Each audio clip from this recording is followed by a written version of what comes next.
عايزين نحلل الديزاين ده ونحكي المصمم هنا ممكن يكون فكر ازاي. اول حاجة احنا عندنا تصميم فيه نوع من انواع السيمترية، يعني لو شدينا خط هنا هتلاقي إن الجزء اليمين زي الجزء الشمال، دي اسمها السيمترية. الجزء اليمين اللي هو الحيطة، عندنا البانوهات الموجودة هنا هي اللي موجودة هنا، وحدة الإضاءة اللي هنا الأبليك اللي هنا، ووحدة الإضاءة اللي موجودة هنا، الستبس اللي في النص مقسومة بالنص بالظبط.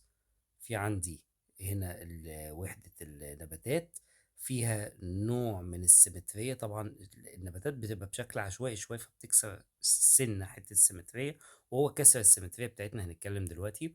الأرضية طبعا في عندي فيها سيمترية. طيب لو جينا بصينا على المكان بتاع الترابيزة اللي قدامها الكراسي، هتلاقي بقى حاجة تانية خالص. هتلاقي ان هو موزع الكراسي بشكل عشوائي شوية عشان يبدأ يكسر السيمترية، وده الشكل الطبيعي لحركة الكراسي اللي هتحصل أثناء القعدة أو إن أنا أقوم أو الكلام ده. طيب إيه تاني معايا في كسر للسيمترية؟ اليونت اللي هنا دي فيها كسر للسيمترية، هي تعتبر السيمترية لأنها متوسطنة في النص بالظبط، ولكن برضو الحاجات اللي فيها التفاصيل بتكسر شوية السيمترية بتاعتنا. طيب هل السيمترية شيء كويس ولا شيء ضار في التصميم؟ السيمترية شيء بيكون مريح بصريا جدا، ان انت تبقى شايف الحاجة فيها علاقة اتزان ما بين الجزء الأيمن والجزء الأيسر، ولكن السيمترية ما بيكون مبالغ فيها بتدي إحساس بالملل، أو لو أنت قاعد في المكان ده فترة طويلة هيديك إحساس بالملل. فلو عايز تعمل حاجة فيها سيمترية أو تكون بشكل سيمتريك زي ما احنا شايفين، حاول انها تكون في حاجه قد تكون مثلا هتبقى قاعده مثلا زي هنا كده، هتقعد نص ساعه او حاجه وهتقوم، مش هتطول عن كده، او في مكان عام ممكن تعمل فيه نوع من انواع السيمتريه. لكن السيمتريه لو عملتها في البيوت بتدي او بتخلق حاله ملل، لان الاتزان المتناهي ده بيكون ممل جدا. طيب خلينا نبص كده على نسب التصميم. نسب التصميم اللي عندنا النسبة الأغلب للخطوط المستقيمة، يعني واخدين بالكم كده في مستقيمات كتير أوي، مستقيمات. الخطوط المستقيمات اللي موجودة عندنا دي ما ينفعش يبقى التصميم كله خطوط مستقيمة، ولذلك هتلاقي بقى إن هو جه هنا قال لك لا، إحنا الترابيزة دي أهي اللي قدامنا دي هي والكراسي خلفيتها الحوايط أو الحيطة، الخلفية بتاعتها الحيطة، بالتالي ما ينفعش ان هو يعمل الترابيزة او عناصر الفرش مستقيمات، لازم يكون فيها زي ما احنا شايفين كده نوع من انواع الكيرف او الانحناء.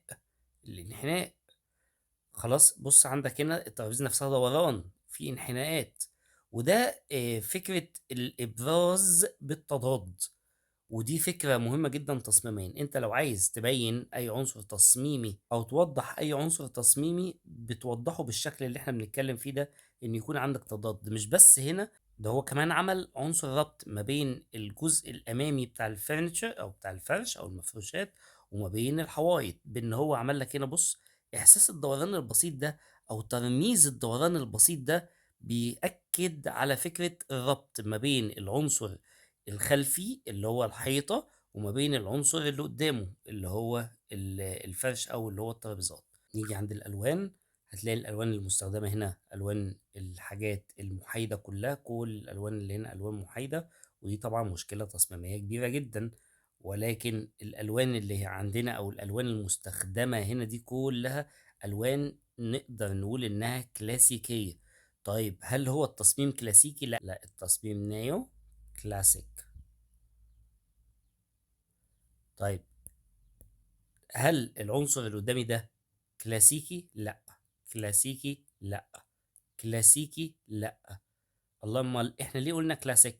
علشان البانوهات، ولكن الحاجات دي تتبع المودرنزم او تتبع المدرسة بتاعت التبسيط، مفيش اي تفاصيل ومفيش اي نقوشات، مفيش اي حاجة من العناصر اللي نقدر نقول عليها انها كلاسيكية موجودة عندي في الترابيزة اللي قدامنا، شاملة طبعا الكراسي. وعشان كده احنا بنقول نيو كلاسيك. البانوهات اللي هنا بانوهات بسيطة جدا، ودي فكر كلاسيكي، فكر كلاسيكي وجود البانوهات، لكن تبسيطها هو النيو كلاسيك. طيب الألوان بقى المستخدمة في الموضوع إيه؟ قال لك إحنا المفروض نكسر هنا بلون. هو هنا كسر باللون الأخضر، إشمعنى الأخضر ده بيبقى سبب بيعود للمصمم، ولكن عموما إحنا كسر باللون الأخضر بيكون بسبب إن هو لون طبيعي. طب ما كل الألوان طبيعية، قال لك لأ، هو هنا كسره بلون طبيعي في إطار منطقي، اللي هو إنه يحطه لك في نبتة أو في زرعة. يعني ما جاش كسر بإن هو حط لك فازة لونها أخضر، وإلا كنت هتحس الموضوع غريب أوي، أو إن الفازة دي ملفتة للنظر زيادة عن اللزوم. لو إحنا مثلًا جينا حطينا الكبس اللي عندنا هنا مثلًا، أو الunits اللي هنا فيها لون، في ناس بتعمل كده عشان عايز يميزها. أنت عايز تميز أبليك ليه؟ هو ده السؤال. أو عايز تميز كوباية ليه؟ أو عايز تميز الكرسي ليه؟ فأنت التمييز عندك ما بيتعملش إلا بسبب. هل في عندي سبب لتمييز العنصر التصميمي ده أو العنصر ده أو العنصر ده؟ لأ، يبقى أنت لازم الأولوية يكون إن لون القطعة أو لون الcomponents أو المكونات التصميمية أو العناصر التصميمية تكون تتبع التصميم الرئيسي، وإلا يبقى أنت بتميّز شيء مالوش داعي للتمييز أو مالوش داعي إنك تميّزه. ولذلك هو أمّا جه حَب يكسر الألوان اللي عندنا، تخيل التصميم ده، يعني بُص عليه كده وعايزك تتخيل إن الجزء ده كمان اللي هو بتاع الزرع واخد نفس التون ده أو نفس الدرجات دي، اللي هي الدرجات اللي إحنا بنسميها ألوان محايدة، اللي هي بتمشي معاها أو بيتماشى معاها أي لون آخر. كنت هتحس إن التصميم فيه حالة ملل رهيب. ولذلك هو لازم تكسر. هو لمّا جه يكسر كمان بلون ما حطّش اللون ده جانبي، يعني ما حطّش النبتة دي هنا على جنب مثلًا هنا في الجزئية دي، لأ هو حطّها في مكان فيه بتركيز أو جزء فيه focal point أو فيه تركيز بصري كبير أوي، اللي هو مركزية الصورة بتاعتنا. خلّى التركيز عليه عالي شوية. لو افترضنا إن إحنا بقى كنا عايزين نعمل العنصر ده على جنب، يعني يتحط هنا مثلًا فازة، مش هينفع يبقى نفس scale الزرع أو الخضرة اللي هنا صغير كده، وإلا مش هيبقى عنده نفس قوة التركيز اللي موجودة هنا. ولذلك في الحالة دي بنلجأ إن إحنا يكون عندنا العنصر واخد أو شاغل حجم أكبر شوية، وكمان يخالف قاعدة. يعني إيه يخالف قاعدة؟ يعني أنت عندك هنا المستقيمات منتظمة أوي، آجي أعمل أنا هنا بقى وحدة زرع فيها نوع من أنواع العشوائية. فيبدأ يشد العين وحجمها كبير، فتبدأ تشغل لي حيّز. يعني لو جينا قسّمنا التصميم كده ل3 تلات أهو، هتلاقي التصميم واخد لي إيه، إحنا عندنا عدد المربعات دي 9، واخد لي مربعين من ال9. المربعات اللي هي اللي إحنا مقسّمينها اللي هي 1، 2، 3، 4، 5، 6، 7، 8، 9، واخد لي مربعين من ال9، يعني تقريبًا واخد لي نسبة حوالي 20% من التصميم. ودي طبعًا في التصميم نسبة لا يُستهان بيها. لو جينا هنا بصينا بقى على النبتة اللي موجودة عندنا هتلاقيها واخدة لك جزء من مربع.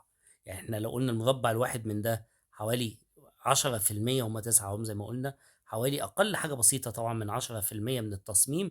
لأ ده أنا ده واخد لي حوالي 5% من التصميم. الله! أمال مصدر قوة النبتة اللي موجودة أو الزرعة اللي موجودة دي فين؟ مصدر قوتها في موقعها.